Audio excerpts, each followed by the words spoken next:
Hello दोस्तों, welcome to my YouTube channel. आज की हम इस वीडियो में बात करने वाले हैं भारतीय संविधान में सम्मिलित प्रमुख अनुच्छेद के बारे में। इस टॉपिक से पॉलिटी के जितने भी वनडे गवर्नमेंट एग्जाम है जहां आपके पॉलिटी सिलेबस में दिया हुआ है, तो ये टॉपिक आपके बहुत इंपॉर्टेंट होने वाली है ये वाली वीडियो, क्योंकि इस टॉपिक से जुड़े जितने भी इंपॉर्टेंट क्वेश्चन हैं मैंने इस वीडियो में उसको लिया है। तो प्लीज़ इस वीडियो को पूरा देखें। चलिए शुरू करते हैं। सबसे पहले हम देखेंगे भारतीय मूल संविधान में कितने अनुच्छेद दिए गए हैं। ऑप्शन है इसके 300, 365, 500, 395। तो इसका सही ऑप्शन हो जाएगा हमारा ऑप्शन 4। 395 अनुच्छेद हमारे किस में दिए हैं, भारत के मूल मूल संविधान में दिए गए हैं। इसके बाद देखेंगे भारतीय मूल संविधान में कुल कितने भाग, अनुच्छेद और अनुसूचियां हैं। तो इसका सही आंसर ऑप्शन होगा ऑप्शन ए 22 भाग 395 अनुच्छेद और 8 अनुसूचियां, या 24 भाग 450 अनुच्छेद 12 अनुसूचियां, या 22 भाग 406 अनुच्छेद 406 अनुच्छेद, इसमें अनुसूचियां लिखी नहीं है, 11 अनुसूचियां। तो इसका सही आंसर हो जाएगा हमारा ऑप्शन 1 22 भाग 395 अनुच्छेद और 8 अनुसूचियां हैं। आप लोग बताइए कमेंट बॉक्स में वर्तमान में अनुसूचियों की संख्या 8 से बढ़ के कितनी हो गई है। इसके बाद हम देखेंगे नेक्स्ट क्वेश्चन देखेंगे। ये मैचिंग दी गई है, इसको हमें देखना है। इसमें कहा गया, इसमें ए से बी को मिलाना है, तो नए राज्यों का गठन किस अनुच्छेद में के अंतर्गत दिया गया है। तो इसका सही आंसर हो जाएगा इसका आंसर हो जाएगा अनुच्छेद 3 मौलिक अधिकार। मौलिक अधिकार हमारे दिए गए हैं अनुच्छेद 12 से 35। समानता का अधिकार ये है हमारे अनुच्छेद 14 में। इसके बाद देखेंगे नीति निर्देशक तत्व ये है अनुच्छेद 36 से 51। वित्त विधेयक संबंधी तटबंध ये है अनुच्छेद 117 में। इसके बाद हम देखेंगे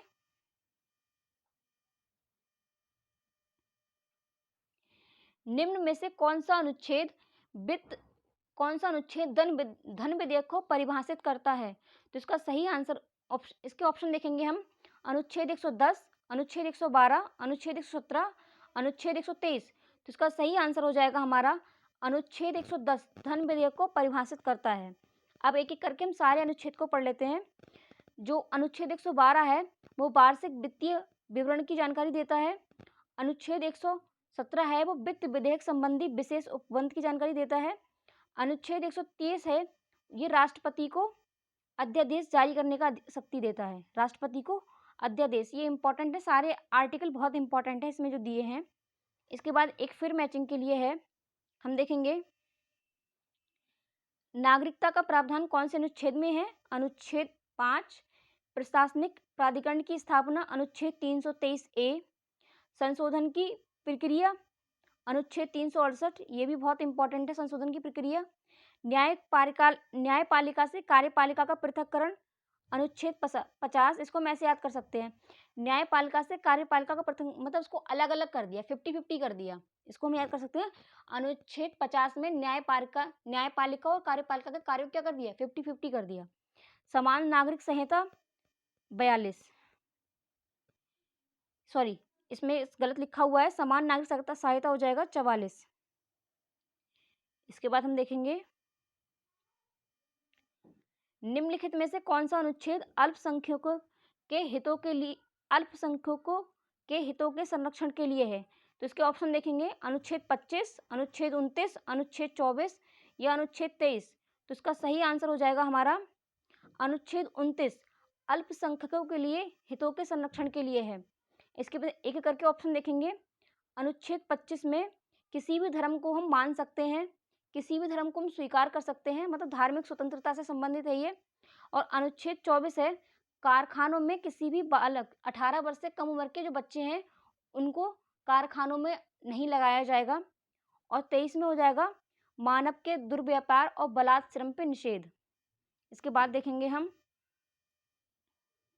हाँ, भारतीय संविधान में किस अनुच्छेद में केंद्र शासित प्रदेशों के लिए उच्च न्यायालय का प्रावधान है। तो इसको ऑप्शन देखेंगे अनुच्छेद 226, इसके बाद देखेंगे अनुच्छेद 280, फिर देखेंगे अनुच्छेद 263 या अनुच्छेद 241। तो इसका सही आंसर हो जाएगा हमारा ऑप्शन 4 अनुच्छेद इसका सही आंसर हो जाएगा हमारा इसका सही आंसर हो जाएगा हमारा अनुच्छेद 241। अब हम एक-एक करके सारे ऑप्शन के बारे में देखते हैं। अनुच्छेद 226 में दिया गया है उच्च न्यायालय द्वारा रिट जारी करने के संबंध में। 226 उच्च न्यायालय द्वारा, एक उच्चतम न्यायालय रिट जारी करता है और उच्च न्यायालय भी, मतलब सुप्रीम कोर्ट और हाई कोर्ट। तो सुप्रीम कोर्ट जो रिट जारी करता है वो आर्टिकल 32 से करता है, और जो हमारा हाई कोर्ट करता है वो आर्टिकल 226 से करता है। इसके बाद हम देखेंगे अनुच्छेद 280, इसमें दिया गया है वित्त आयोग।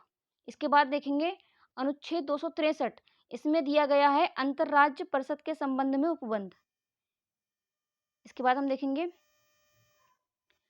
संघीय न्यायपालिका के गठन एवं स्थापना का संबंध संविधान के किस अनुच्छेद से है। तो ऑप्शन है इसके अनुच्छेद 129, अनुच्छेद 124, अनुच्छेद 137, अनुच्छेद 155। तो इसका सही आंसर हो जाएगा न्यायपालिका के गठन एवं स्थापना से संबंधित जो आर्टिकल है वो अनुच्छेद 124 है। कौन सा है? 124। अनुच्छेद 29 में दिया गया है जो उच्चतम न्यायालय है वो क्या है? एक अभिलेखीय न्यायालय है। इसके बाद है अनुच्छेद 137, इसमें न्यायालय की पुनरावलोकन की शक्ति दी गई है। न्यायालय की पुनरावलोकन की शक्ति, इसको ध्यान रखिएगा। और 129 है अभिलेखीय न्यायालय। ये बहुत इंपॉर्टेंट आर्टिकल हैं, ये भी इंपॉर्टेंट है, ये भी इंपॉर्टेंट है, तो इनको ध्यान रखिएगा। इसके बाद देखेंगे अनुच्छेद 61 में निम्नलिखित में से कौन से प्रावधान की चर्चा की गई है। तो ऑप्शन है हमारे राष्ट्रपति पर महाभियोग, उपराष्ट्रपति को हटाना, स्पीकर को हटाना, भारत के राष्ट्रपति का निर्वाचन। तो इसका सही आंसर हो जाएगा राष्ट्रपति पर महाभियोग। किसमें दिया गया है? अनुच्छेद 61 में। इसके बाद हम देखेंगे अनुच्छेद 22 में निम्नलिखित में से कौन से प्रावधान की चर्चा की गई है। तो ऑप्शन है हमारे नए राज्य को शामिल करना, गिरफ्तारी और निरोध से संरक्षण, राष्ट्रपति के विधेयक को अनुमति देने का अधिकार, अखिल भारतीय सेवाएं। तो इसका सही आंसर हो जाएगा गिरफ्तारी और निरोध से संरक्षण हमारे अनुच्छेद 22 में दिए गए हैं। अखिल भारतीय सेवाएं दी गई हैं 312 में। अब इस फिर से एक मैचिंग है, इसमें देखेंगे। हाँ, भारत का सर्वोच्च न्यायालय, तो सर्वोच्च न्यायालय में अभी पढ़ के आए हैं, 124 हो जाएगा इसका आर्टिकल। और इसके बाद देखेंगे संघ लोक सेवा आयोग, इसका आर्टिकल है 315। इसके बाद हम देखेंगे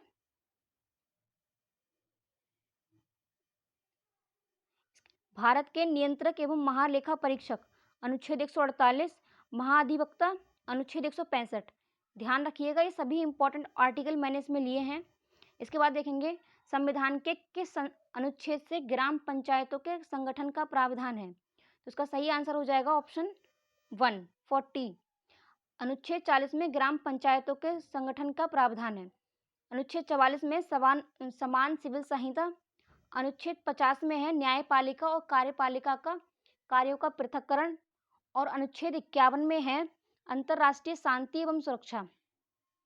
इसके बाद हम देखेंगे संविधान के किस अनुच्छेद में भारतीय निर्वाचन आयोग से संबंधित प्रावधान की चर्चा की गई है। तो ऑप्शन है हमारे अनुच्छेद 312, अनुच्छेद 324, अनुच्छेद 332, अनुच्छेद 343। इसका सही आंसर हो जाएगा हमारा निर्वाचन आयोग से संबंधित आर्टिकल है जो है वो अनुच्छेद 324 है। अनुच्छेद 312 है वो, उसमें अखिल भारतीय सेवाएं दी गई हैं। क्या? अखिल भारतीय सेवाएं। और अनुच्छेद 343 है वो भाषा से संबंधित है। क्या है?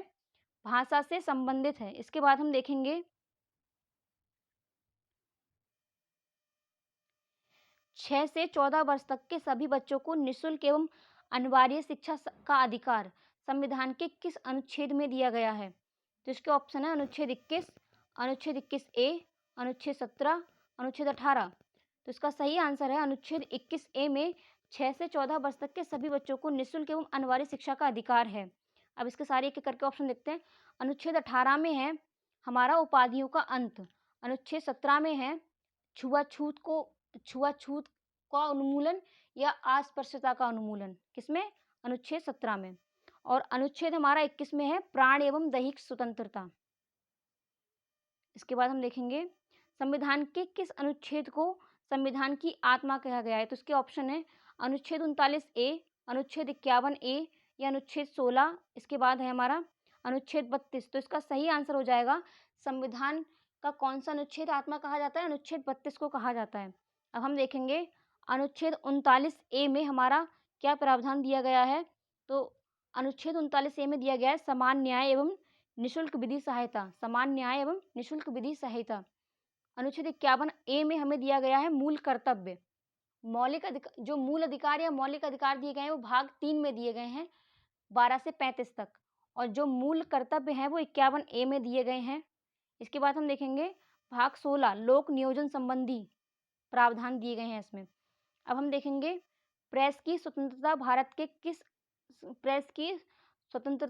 के किस संविधान के किस अनुच्छेद के अंतर्गत आती है। तो इसके ऑप्शन दिए हैं अनुच्छेद 19, अनुच्छेद 48A, अनुच्छेद 45, अनुच्छेद 338। तो इसका सही आंसर हो जाएगा हमारा प्रेस की स्वतंत्रता हमारा 19 में आती है। इसमें विचार एवं अभिव्यक्ति स्वतंत्रता आती है, कहीं पे भी विचरण करने की स्वतंत्रता आती है, शांतिपूर्वक सभा करने की स्वतंत्रता भी हमारी किससे संबंधित है? आर्टिकल 19 से। तो इसका सही आंसर हो जाएगा हमारा आर्टिकल 19। इसके बाद हम देखेंगे अनुच्छेद 48A में हमारा क्या प्रावधान दिया गया है। तो इसमें दिया गया है पर्यावरण संरक्षण एवं संवर्धन, अनुच्छेद 45 में, 48A में। और अनुच्छेद 45 में क्या है? 0 से जो 6 वर्ष से कम वर्ष के बच्चे हैं उनकी शिक्षा और स्वास्थ्य के संबंध में जो प्रावधान है वो 45 में दिया गया है, शिक्षा एवं स्वास्थ्य। जो 0 से 6 वर्ष तक के प्रावधान, जो 0 से 6 वर्ष तक के बच्चों की शिक्षा और स्वास्थ्य का प्रावधान अनुच्छेद 45 में है, और ये एक नीति निर्देशक तत्व है। लेकिन 6 से 14 वर्ष तक की बच्चों की शिक्षा का जो प्रावधान है वो मौलिक अधिकार 21A में है। अब हम देखेंगे अनुच्छेद 338। तो ये क्या है हमारा? राज्य की अनुसूचित जातियों, जो क्या है, राष्ट्रीय अनुसूचित जाति आयोग है इसमें, राष्ट्रीय अनुसूचित जाति आयोग। इसके बाद हम देखेंगे भारतीय संविधान के किस अनुच्छेद के अंतर्गत निजता का अधिकार दिया गया है। तो इसके ऑप्शन हम देखेंगे ऑप्शन ए, ऑप्शन 19, ऑप्शन 21 या अनुच्छेद 51 या अनुच्छेद 108। तो इसका सही आंसर हो जाएगा हमारा भारत के संविधान के किस अनुच्छेद के अंतर्गत निजता का अधिकार है, वो है हमारा आर्टिकल 21, और 19 में हमारा दिया गया है स्वतंत्रता का अधिकार 19 से लेके 22 तक। इसके बाद देखेंगे अनुच्छेद 51 में अंतर्राष्ट्रीय न्याय, अंतर्राष्ट्रीय शांति एवं सुरक्षा, और अनुच्छेद 108 में दिया गया है दोनों सदनों लोकसभा और राज्यसभा की संयुक्त बैठक का प्रावधान दिया गया है 108 में। इसके बाद देखेंगे अनुच्छेद 243 के अनुसार संसद का कार्य क्या होगा? सरकार की आलोचना करना होगा, कानून बनाना, कार्यक्षेत्र करना या शासन करना। तो इसका सही आंसर हो जाएगा हमारा कानून बनाना। संसद क्या करती है? कानून बनाती है, ऑप्शन 2। इसके बाद देखेंगे हम समानता का अधिकार का उल्लेख संविधान के किस अनुच्छेद में दिया गया है। तो इसके ऑप्शन है अनुच्छेद 14 से 18, अनुच्छेद 23 से 24, अनुच्छेद 25 से 28, अनुच्छेद 19 से 22। तो हम देखेंगे अनुच्छेद जो समानता का अधिकार है वो अनुच्छेद 14 से 18 है। तो इसका सही आंसर हो जाएगा हमारा समानता का अधिकार। यहाँ पे आधार नहीं अधिकार है। इसके बाद देखेंगे हम अनुच्छेद 19 से 22 में है हमारा स्वतंत्रता का अधिकार। हाँ, अनुच्छेद 22 में हमारा स्वतंत्रता का अधिकार। 25 से 28 में धार्मिक स्वतंत्रता। यहाँ पे है समानता का अधिकार, यहाँ पे अधिकार है लिखा हुआ अधिकार, यहाँ पे है शोषण के विरुद्ध अधिकार। इसके बाद हम देखेंगे आगे कौन सा अनुच्छेद संघ सरकार द्वारा राज्य को सहायता अनुदान देने से संबंधित है। कौन सा अनुच्छेद संघ सरकार द्वारा राज्य को सहायता अनुदान देने के से संबंधित है। इसके ऑप्शन, ये क्वेश्चन आपको होमवर्क में करना है। आप लोग मेरे को बताएंगे इसका आंसर कि कौन सा अनुच्छेद है जो संघ सरकार द्वारा राज्य को सहायता अनुदान देने से संबंधित है। इसके बाद हम देखेंगे भारतीय संविधान के निम्नलिखित अनुच्छेदों में से एक के अंतर्गत राज्य के विधान परिषद की स्थापना या और समाप्ति का प्रावधान है। तो इसके ऑप्शन है हमारे अनुच्छेद 239 का, इसके बाद है अनुच्छेद 169, अनुच्छेद 213, अनुच्छेद 226। तो इसका सही आंसर हो जाएगा हमारा ऑप्शन बी, अनुच्छेद 169 किसी एक के अंतर्गत, मतलब अनुच्छेद 169 के अंतर्गत राज्य के विधान परिषद की स्थापना और समाप्ति का उल्लेख किया गया है। अनुच्छेद 226 में हाई कोर्ट की रिट संबंधी इसमें प्रावधान दिए गए हैं। अनुच्छेद 213 में है किसका, राज्यपाल की अध्यादेश की शक्तियां हैं। और राष्ट्रपति की किस में है, 213 में, 123 में राष्ट्रपति की अध्यादेश शक्तियां हैं 123 में, राज्यपाल की है 213 में, और 239 जो का जो अनुच्छेद है वो दिल्ली के संबंध में विशेष अनुच्छेद है। इसके बाद हम देखेंगे भारतीय संविधान के किस अनुच्छेद के अंतर्गत किसी राज्य में राष्ट्रपति,